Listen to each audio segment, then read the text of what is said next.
Hello everyone and welcome to GTA Online Racing episode 34, and this is it guys, we finally figured it out. There is a difference in the wheels on GTA Online. It doesn't have anything to do with the actual grip levels as I explored in episode 32, but there is a significant difference in another area, and I'm going to explain what that is and explain to you why off-road wheels are the ones you want to have. So for a long time, all the top guys in my crew have been convinced that off-road wheels are the best ones to have. Now, I've never really been able to, they've never been able to prove that to me in any significant way. Obviously when I did the testing in episode 32, I found that there was no difference in lap times, no difference in grip levels between all of the wheels, and that is still the case. But a member of the crew called Crazy Man contacted me and said he's finally, realised what the difference is. And he showed me a video, he explained it to me, and I went out and tested it myself, and it was obvious within the first lap that I did with off-road wheels. It was so obvious, it's incredible. Now the difference between off-road wheels and high-end wheels, for example, is how they go over curbs.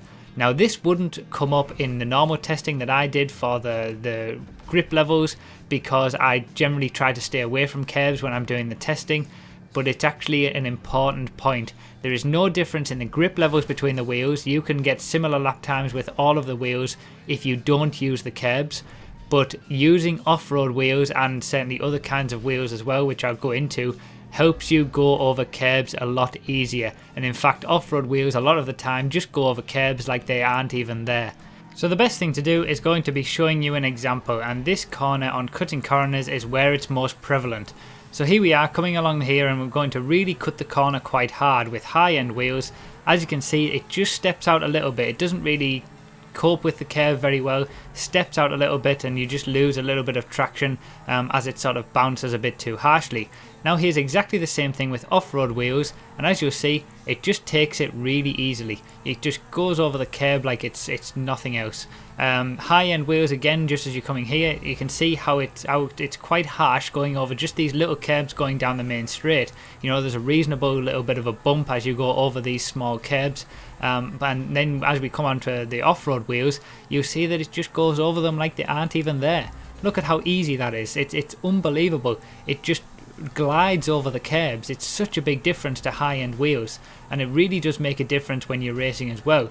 And I'll show that here, because here's an example with high-end wheels as we're coming along to this part of the track. Obviously it's quite bumpy along here, and if you just catch the bump a little bit wrong, it can send the car into a spin. It's very easy to do that with these kind of wheels, because it just unsettles the car a bit too much. Again, you don't have that problem with off-road wheels because it just glides over them as easy as it can be.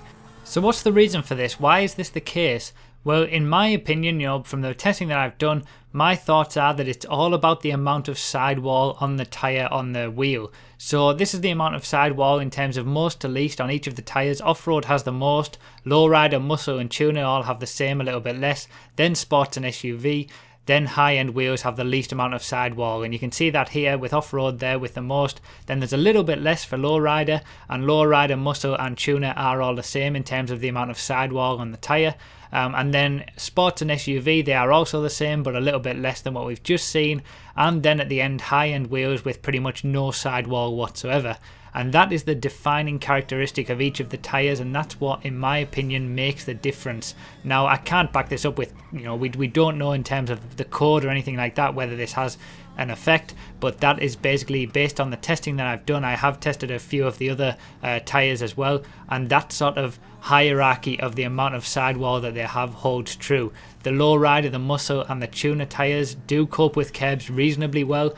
Certainly better than high-end, but not quite as good as off-roads. And the same with sports and SUVs. It's a little bit better than the high-end tyres, but not quite as good as the others. So based on the testing that I've done and the feel that I get from the tyres, that sort of hierarchy of the amount of sidewall that each tyre has does seem to ring true. And it's the off-road tyres that have the most sidewall that give you the easiest run over the curbs. But don't take my word for it. Definitely take your Zentorno out of the garage, put some off-road tyres on it, take it around cutting corners, go over the curbs, make it a point to actually, you know, go over curbs and try and find this difference. It was a lot easier for me to notice this when I was actually looking for it. You know, when you aren't looking for this sort of thing, it's very difficult to realize that, oh, it's the curbs that make the difference. Obviously for all this time, we've the top guys in my crew have sort of thought that off-road tyres were the best, but we haven't really been able to pin down why that was. And as I've said before, in terms of the overall grip, it's all exactly the same for each of the tyres. So if you were to go around cutting corners without any curbs at all, you would get the same lap times. And even if you used high-end tyres but knew your lines absolutely perfectly and knew how to execute those lines perfectly without, you know, hitting any problems by unsettling the car with bumps, you would be able to get the same lap time as you would with off-road tyres. It's just the off-road tyres make it a bit easier for you to do that, make you able to go over curbs a bit more harshly, make you able to, in a racing situation, have a bit more consistency as well and not spin out and things like that. So, you know, don't take my word for it. Go take it out. Go take some tyres out for yourself. Have a look at the off-road tyres. Tell me what you think down below. But those are my findings, and it's off-road tyres and the amount of sidewall that the tyre has that is the defining characteristic of how well they can take curbs, and that is the difference between the tyres. It's nothing to do with the grip levels. It's all about how they go over curbs. So I hope you've enjoyed this video, guys. I hope it's been helpful to you. If it has, leave a like. Again, leave all your comments, your thoughts down below. Take them out for a drive and let me know what you think about the difference. And thanks a lot for watching, everyone. I'll see you next time.